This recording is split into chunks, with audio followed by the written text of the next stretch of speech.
This is the Wise Guy Radio Show, Episode-14. That is another, you just hit something right on the head that I think is really important, is staying humble. Is nobody wants a braggart, around.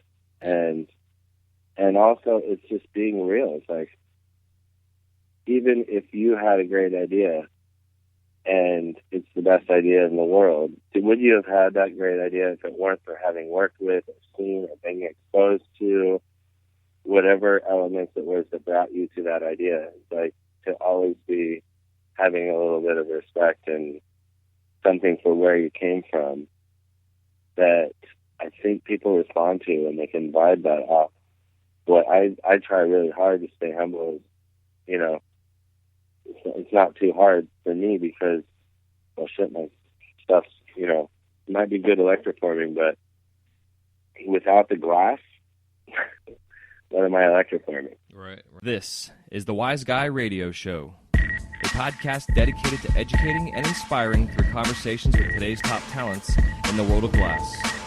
We will be dissecting their journeys in hopes to deliver actionable content that you, the artist, can start implementing now, helping you grow not only as a creative spirit, but also a successful artistic entrepreneur.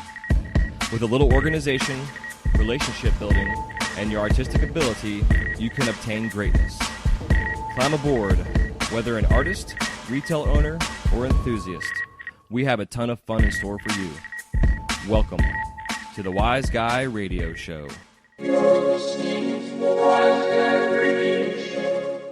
This episode of the Wise Guy Radio Show is sponsored by Wise Guy Media, a new company dedicated to showcasing the talents and offerings of their customers through podcasting, eye-catching graphics, logo, and customized web design.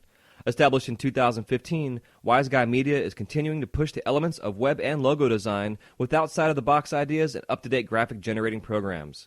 Whether you want to launch your own podcast, need a website, or a new logo for your brand, they have all your needs covered to promote yourself and get your brand recognized in your industry.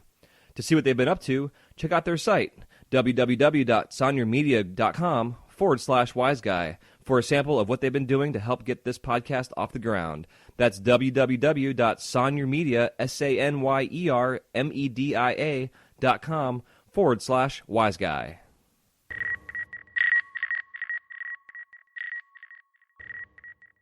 So you mind if we get a little bit of talking about your brother? Oh, yeah. Awesome. Yeah. Yeah, because I know, like we've talked about in the past, Murr was a big influence in my work coming up and just seeing his style and creativity, but also his movement in the community itself, really pushed. Yeah, he was extremely dedicated to this community. Yeah, for sure. So those that don't really know who Murr is or about him, you want to give us a little insight into him? Well, let's see. He's my older brother. He's 2 years older than me, so I don't know really where to start. We grew up together. Back in 75. He was actually 70. He was born in 68, and I was born in 70. So cool. I've known him since 1970. He's my first friend. And I guess he got into glass. I can't remember. It was in the late 90s, I think. Mid to late 90s. It was pre-pipe dreams and all that. Right. And he was blowing glass and learning and really excited about it. It was the first time I'd seen him really excited about. Well, he was pretty passionate about photography for a while. At one point when he was going to the University of Oregon, and he was a really talented photographer, darkroom specialist, like doing fancy tricks in the darkroom. And but yeah, it's always, the art world is really catty. Like outside of the glass art world, it's like a different art world. Mm-hmm. Like painters and photographers and sculptors when they're showing in galleries. It's cutthroat, and it's a real, there's some elements to it that aren't as pleasant as doing the same thing in the functional glass world. Mm-hmm. It's a much more open and welcoming market. And so when he got into it, he started, working with doing production. I think he worked for Skyglass a little bit in Eugene doing production. He also worked for this glass artist that since passed also. Her name was Magic, and she was local spoons, slides and stuff like that. And then he got into he started getting more and more into the prep work. That's where his zen was, I think, is creating that prep work to use in the chaos style that he became sort of more known for. Mm-hmm. Is whipping things around with different layers that weave in and out of each other, and creating space on the surface, if that makes sense. Oh yeah, that's like a depth to the pieces. Yeah, that's a big part of his work that influenced me. The layering, not the marbling look to it necessarily, but you could look at his work and just stare at it for 3 or 4 days just looking at it, Right, and it had a pretty good influence on other glassblowers. AK started working the same style a little bit. Other glassblowers started taking on the chaos style, and not many people stuck with it because it is so labor intensive in the prep end of it. Mm-hmm. But that's where he really shined. It's like he had a knack for and he got a lot of ple out of pulling the stringers and wrapping that color around, and he got really good at it, and he could do it for days, and just not get tired of doing that aspect. And then when he starts building a piece, it's almost like he has these incredible colors to work with because he's been making all this prep work. Right. But then he also started, I can't remember what year it was, but he started moderating with the top glass of the melting pot site with Misha, and he really, that's where I think he had a real profound effect on a lot of other glassblowers. And this was while I was still, I appreciated the glass, I liked looking at it, but at that time, back then, I was a museum designer, and it wasn't exactly like the newest pipe wasn't the most exciting thing to me at that point in my life, because I was paying attention to giant gallery walls and other, I was on another trip, and so some of the specifics of exactly, but I'm not clear on what he was doing at the melting pot, but I have heard over and over and over again about people that said they came to him, they had some sort of crisis or some issue that they needed to work out, and he had a way of talking to people that would make them feel at ease and at home, and work through the problems, and get people to be able to answer their own questions. That's something our dad was really good at as well. Nice. He's like, you come to him with some sort of problem, and he'll find a way through the conversation to get you to find the answer that you're looking for without having to tell it to you. Huh. That's cool. Magic trick. I can't do that. You could. I guess I didn't get that in the gene pool.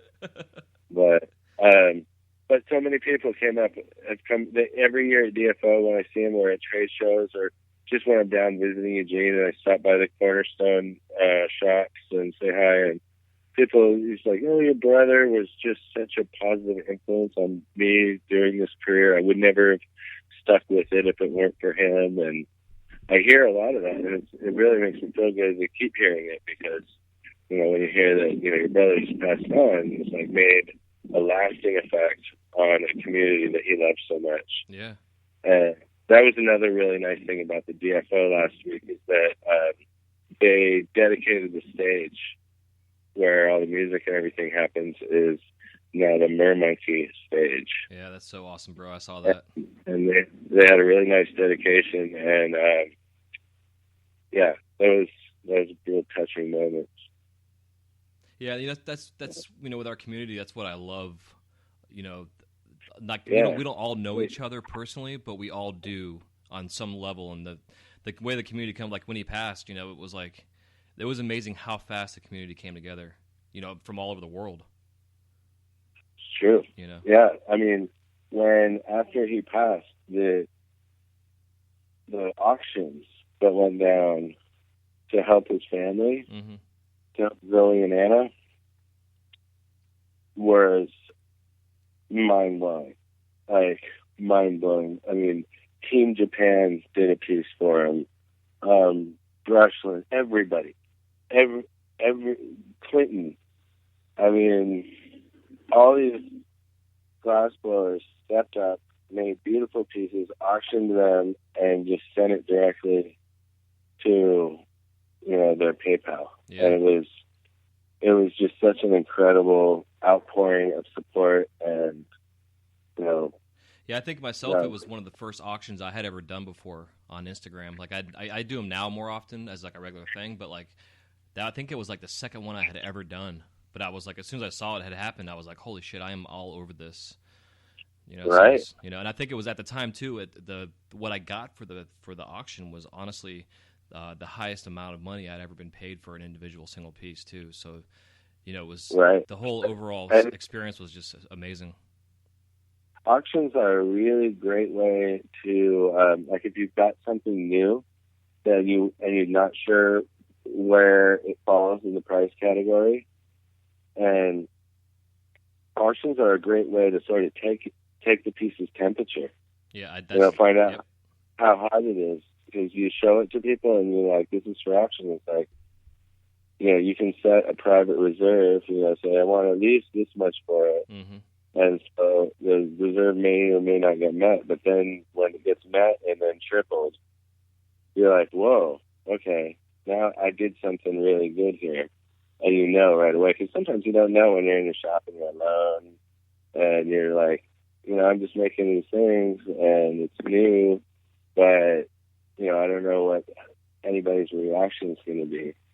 So you throw it on social media, and it's kind of like, what is the instant reaction is a good way to gauge how popular and lasting this piece can be. Yeah. As far as like a new form, a new shape, a new design that you want to, incorporate into production maybe, or maybe it's just something that you want to do one of them. And it's so hard. You don't want to do that many of them. Yeah. No, I agree, bro. That's what I was talking about that a couple shows back was, that's what I do a lot as well. I usually start my auctions off at like what I'd wholesale it for, and then just kind of go from there. But yeah. I like the idea of the reserve as well. It makes more sense. Yeah.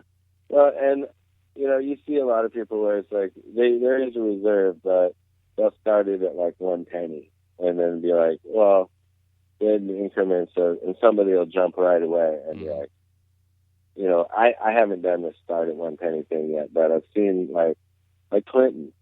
He'll start it'll be like reserve. There's a reserve in place. Bidding starts at whatever, and instantly somebody's like, "Oh, $400." Yeah, it's crazy, like, right? Opening bid, $400. Yeah, and then it just goes up from there. I mean, you just watch one of those Ticina, those super beautiful sand carved Ticina pieces with all the stacked colors, and you watch it go from $400 to like $4,000. Yeah. In the course of a day on this auction. And it's like, if that were my product and and something like that happened, I'd be like, yes, Ticina dolls. Exactly. Maybe that's my down payment on my next house. Oh shit! But I'm surprised on a daily basis the amount of money being spent in the community now. But the fact that people are willing to spend the money, it's what I love. It's like they're not afraid. It's proven that the glass market is not going away. No. I've heard people talking about a bubble and it's going to pop, and it's not. It's not a bubble, and it's not going to pop. It's an industry, and it's a creative industry, and it's just growing. Yep. It's not going to pop. There's no glass ceiling. It's the sky's the limit, and the sky's not even the limit. Oh, there's I don't believe in that there's a limit to any of it. And when you hear about pieces going for $10,000, $20,000, it doesn't surprise me. In fact, it makes me really happy, to hear that somebody out there has found that. And I'm like looking at them and looking at what they're doing, because they're obviously, paintings go for $20,000 every day. Mm-hmm. Why isn't glass? There's no reason, just because you can use it for something besides looking at. I mean, paintings are functional art as well. It's just their function is to look good. Yeah, exactly. Yep. It's like functional glass both looks good, and it's got a practical purpose. And so there's no reason. And a lot of people, there's periphery industries to glass that are sort of the oil industry, for instance, with the hash oil and stuff, and that is such a huge cash cow. People are getting incredibly wealthy, making this. And the medicine, I mean, then you're not really in well, I guess you are in a medical state, but you're not getting a car in Florida, right? Yeah, not yet. We have Charlotte's Web is now available for kids and people that have seizures and epileptic issues. But the legalities for medical, we lost the vote by it was 0.2%. We had more people vote yes for medical marijuana on the last ballot than we had people vote in general for the governor race. Well, that doesn't surprise me, because you haven't had any good governor candidates for a long time. Florida's got some really messed up politics. Yep. But the oil, I mean, the medical, because it's also brought out the testing industry, where, they're doing the analysis of the oils, and exactly what's in there. And so for the first time, when I was growing up, nobody knew exactly what was in a brownie. Mm-hmm. So sometimes maybe a brownie might be too much for you. Yep. Well, now it's labeled on the package how many milligrams of every element of the plant is in that brownie. And so you can actually know exactly what you're taking. There's no mystery anymore. And so for something where the high CBD strains and whatnot like that you can, it's like you can medicate with it without taking any risk or any chance of, taking too much, and then you end up having to take a nap or a 2-hour walk or something, Exactly. But that has just the fact that things are tested and knowable now. Like, we have these known elements that we didn't before, has made an incredible market in the legal states, especially in the medical states. And a lot of that is because of, I never heard of testing happening on the level that it's happening now before the oil was so popular. Yeah. Yeah, it's interesting. And and then there's the oil is, at first, there's a lot of, residual solvents and stuff in the way they used to be doing it. My friend Lou Swan runs Sub-Zero Extractors, and he's so dedicated to having a product that takes all of the solvents out that, most of the cannabis pets are on his machines now because of that. And all the the oil competitions, national and in Spain, and I think there's one in somewhere else. There's another one outside of the country. Maybe it was in Canada. There was one with his machines as well. But all these industries, all these people are doing very well financially, and so why wouldn't they want a $20,000 penny? Yeah, exactly. That's what my family talks about that same thing. They're driving giant luxury trucks and Mercedes and BMWs. Why wouldn't they have, other luxury goods that are just as fancy? I mean, if you're going to buy a Rolex, might as well buy a mothership or exactly. a Clinton one-off Hetty Katina doll. Mm-hmm. I mean, why not? Yeah. Yeah, it's pretty cool. Like that's the American dream, right? It's like make money, be supportive, have your future solid, and start enjoying things. And being able to enjoy things that cost a little bit more money because you worked so damn hard. Exactly. and you were smart about how you did it, you know? Yeah. So, yeah. I mean, damn straight, if I ever get to a point where I'm making that much money, I'm going to be buying expensive, super expensive pieces. As for now, it's like, I just work on them. Exactly. But, you know, it's like down in West Palm, down at Habitat, you know, like they're having the shows down there now where they were there, at one time they were just a glass gallery, where now they're all about, you know, having these pipe shows. And you have the locals that live down there that, you know, the multi-billionaires that are buying these functional art pieces, not even to use them, just to stick them on their shelf, because it's an amazing, just the fact that it's a piece of a beautiful art, but also the fact that the damn thing functions. Beautiful. I mean, like, look at some pieces, you don't even know, like some of Cowboy's pieces, or say Micah Evans or Buck. It's like you don't know how they really function. They're functional somehow. Yeah, exactly. But the function is really taking a backseat to the sculptural, creative, visual element of, wow, that is a beautiful object of art. It's like, and you can also load it up in the evening and look at it.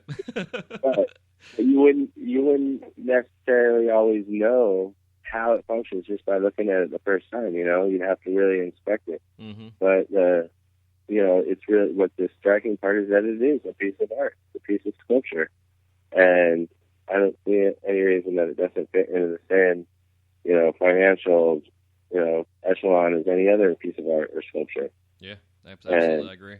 Yeah, and that's, you know, that's so power to them for if they can, when they're reaching those markets, and then more and more artists are doing it more and more often, and it's incredible. It's just an incredible thing.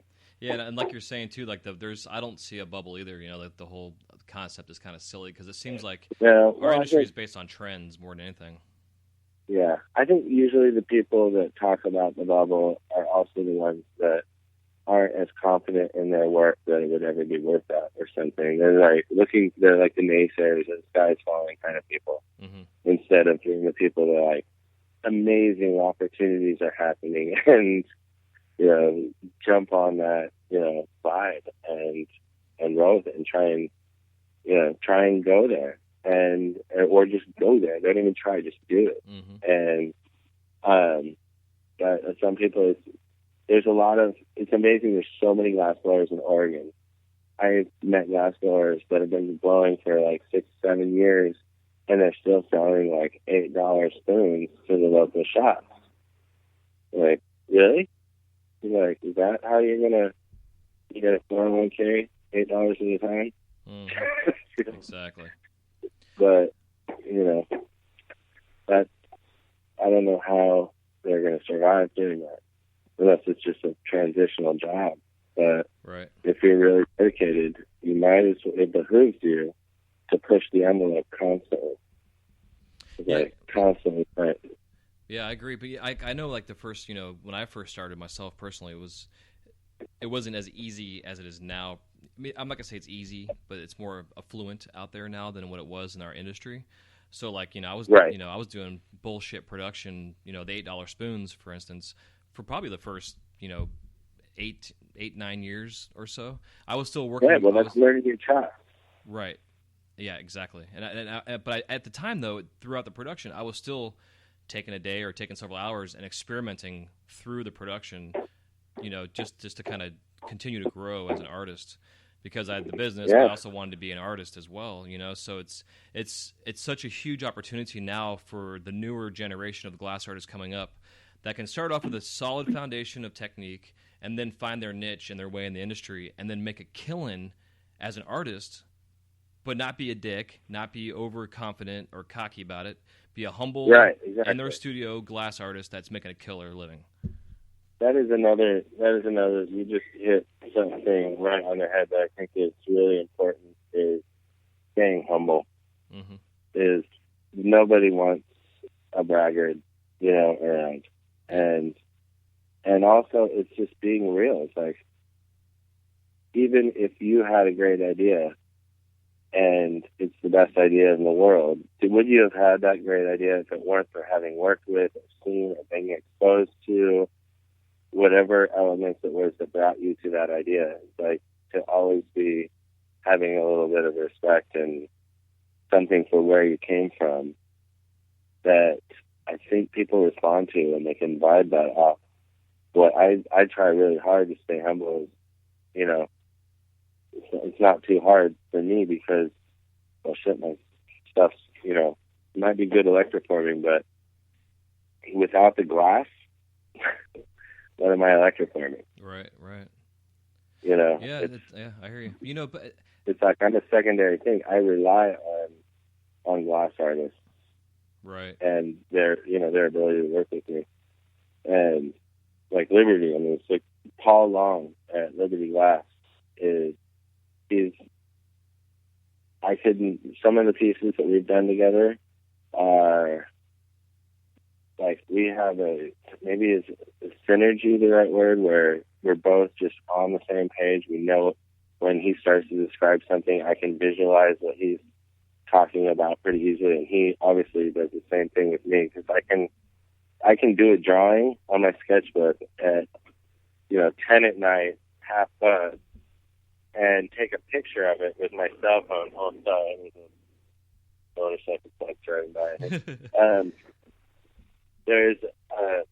I can send him a picture on my cell phone, like, that I took with my sketchbook. And while he's doing the night shift, I'll get up in the morning and he'll have a picture of the piece finished. That's awesome. You know, that's just, we're on the same page, and we work really well together like that. And, I've got a lot of respect for, and I was, getting to work with him I was just starting to work with Buddha a lot, mm-hmm. who founded Liberty. And, he was, Buddha had pretty bad ears. He didn't hear, like, he was partially deaf. And so a lot of the work that I ended up doing with Liberty was with Buddha through Paul. Interesting. And that's how I got to know him. And so the communication was right off the bat. We knew what each other was talking about. And we were both coming at it from the same direction, just more about just making cool shit than trying to make a product that sells. We're just really like, let's make it cool. Wouldn't this be cool? Mm-hmm. And then it's happening. Yeah, those are the best conversations too, bro. I love that shit. Wouldn't it be cool if? And then you make it come to life, and it's pretty neat when that happens. Yeah, and it's so much easier when you're in the same town too. Where you can just pop over to each other's studio and just like pass projects back and forth. Yeah, that's right. And I mean, I do a lot of work via mail, and it's okay working like that, but it's definitely slower. Everything's slowed down. Speaking of which, D-Rex I think he's starting to get work on that piece of yours from like 2 years ago. Speaking of things taking a long time. Right. I mean, I was talking to him not long ago. I think he's going to get to it right after the whole Chalice Spook goes down. Nice. Because he's doing kind of like what Murr did for the DFO, and Matty White does for the Champs last games. He's like doing the artist organization, and making sure that all the artists have their stuff in play and are ready for the flame off. Hell yeah. And so that's a real big job. And I suppose I know the DFO was probably, of those three, I'm thinking the DFO might have been the easiest one because it's a smaller event, but like Chalice is huge this year. I saw it, man. Holy shit. It's stadium style huge. And it's the biggest glass event, it's not even a glass event, it's a hash event. And glasses almost seems like it's sitting second. Yeah, it's totally secondary. Yeah. But at least it's got a place. But that flame off has got to be huge. And I don't envy anybody that has those jobs. Just by witnessing Merge having to it's like herding cats, you know. Mm-hmm. Being a cat cowboy, it's like trying to get all these artists to do the same thing on time. Yeah. Is, Good luck. I mean, good luck. I mean, every artist that you say this to can totally relate and be like, yeah, that'd be pretty hard. Managing 15, 20, 30, 50 artists that are going to need all to have this turned in by then, and, you know, have all their tools and everything ready to go at the beginning, and boy, man. Yeah, dude, I can't imagine, bro, because like with this show alone, me being an artist and then trying to get other artists on, you know, to register for the time period, you know, and it's been a fun game because I know that I'm dealing with artists, so like, and myself being an artist, you know, I'm patient with it, so I understand. Yeah. You know, so it's a fun game. Loosen up with your expectations a little high. Yeah, I can't be like, God damn it, what the fuck? Why can't you call me? You know, I know you're probably in the studio. I said 10 o'clock on Tuesday. yeah, dude. Like last week, you know, like my Google Calendar said I was supposed to call you last Monday, and I'm like, I'm a whole week off. You know? Yeah. Well, I'm glad because I was telling Eugene when I got that message. I was like, oh man, is that today? I went back to my schedule. I was like, oh, okay, next week. He's true. Yeah, I was tripping. Well, I have my lightning round set up, and it's more designed for glass artists, but I think it'd still be fun to talk to you and ask you the questions as well. So, okay.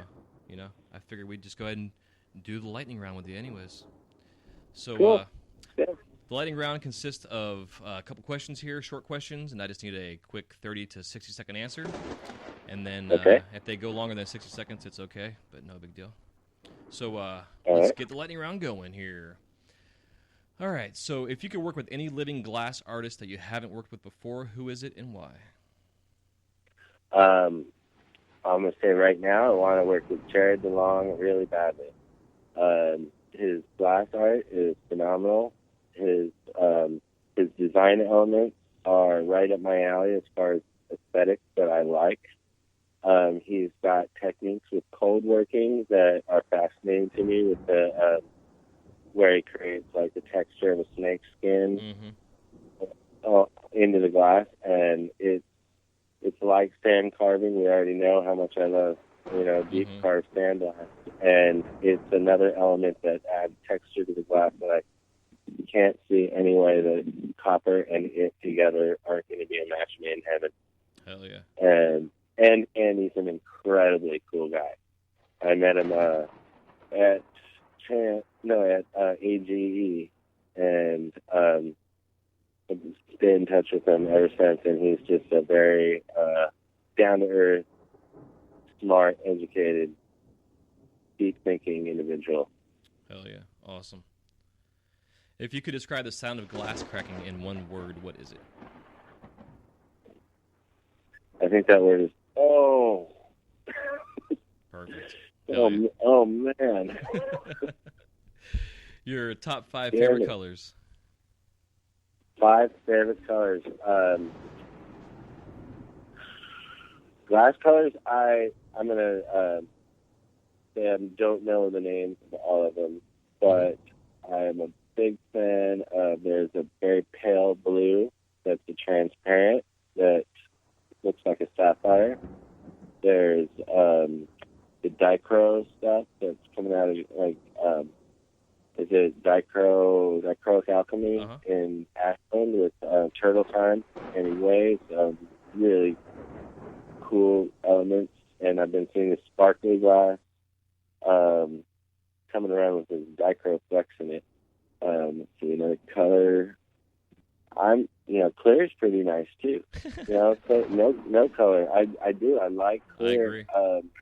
I like clear mixed with, incomos, and where, there's clear sections in there, and it adds a little light and visual lightness to a piece. I think that, I don't know if I have a favorite color though, but I am excited about a lot of the new stuff that's coming out. I'm not crazy about the,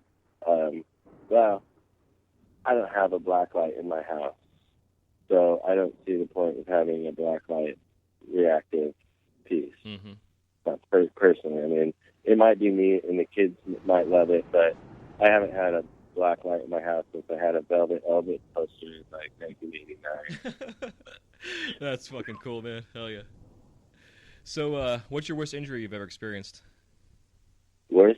Well, I broke my spine once, but Yeah. and I've broken a lot of bones. But in the shop, in this industry, my worst injury have been just lacerations. Yeah. Cuts.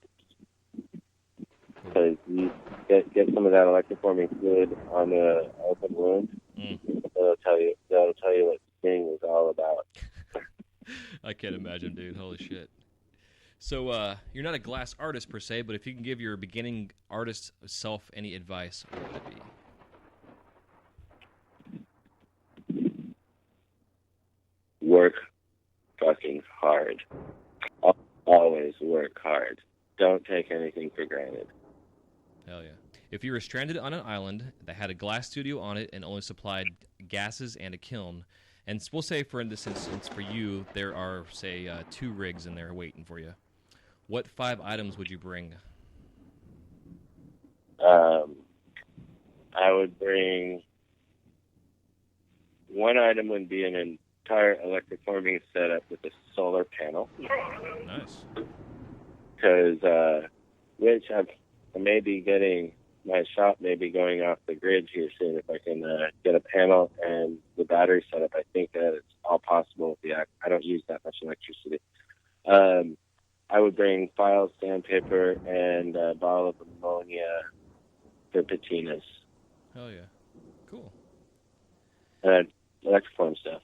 If I had a glass studio and some pieces on hand, that's what I'd do for a shop. Like the most important shop items, I think that's the root of the question, is the bath, the patinas, and something to work the copper with. Nice. Files, sandpaper. Heck yeah. So the last question for you, is there any short parting piece of advice that you can give a newbie? Advice to give a newbie, I'd say don't expect the world all at once. Constantly strive and constantly learn. Always be learning. A day without learning might as well be, a sick day. Yeah, exactly. That's the beauty with this industry, man. I learn something new every single day. Learning is important, and being open-minded to learning, and don't be rigid. Heck yeah. Don't hold on to your own assumptions and presumptions too tightly, because somebody's going to prove you wrong. Yeah. Love it, brother. So tell us how we can get a hold of you and find you out there in the world of cyberspace. Okay, Instagram is Shipwreck Glass.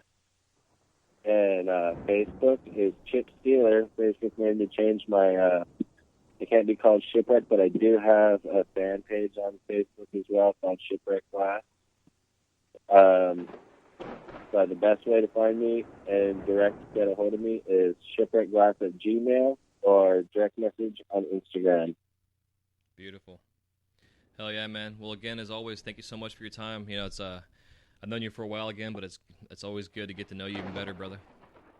That's right. Thank you for including me in this project. This has been fun. Yeah, man. Yeah, it's exciting. I've gotten amazing feedback from the community from doing this. Only having you're number 12 right now for the shows, so it's actually no, you're number 13. But that being said, yeah, it's one of those kind of things that popped in my head one day, and I got an opportunity to start doing this, and did it, and I'm like, I ain't turning back, dude. So awesome. That's great. I mean, it's good exposure. You get to talk a lot about glass, which I know you love doing. Mm-hmm. So I can't see how it couldn't be fun, and it's good for everybody else out there that wants to, hear what somebody else is thinking about. Yeah, exactly. Amen. Well, you enjoy your 100-degree Oregon weather for a couple more days. Hopefully it gets cooled down for you guys, man. Shit. Yeah. All right. I'm going to go get out the garden hose and pretend like it's raining here. There you go, dude. I'm going to go outside and jump in the rain myself. It's pouring outside, so good time. Man, Josh. Yeah, we got some rain today. All right, homeboy. Good. Well, safe times out there, and I will be in touch. Okay. Take it easy. Let me know when things get edited down. I'd love to hear it. Thank you guys so much for listening to this episode of the Wise Guy Radio Show. If you have any questions, comments, or remarks, please leave them in the show notes page area where it says comments. We'll see you soon. Have a wise night.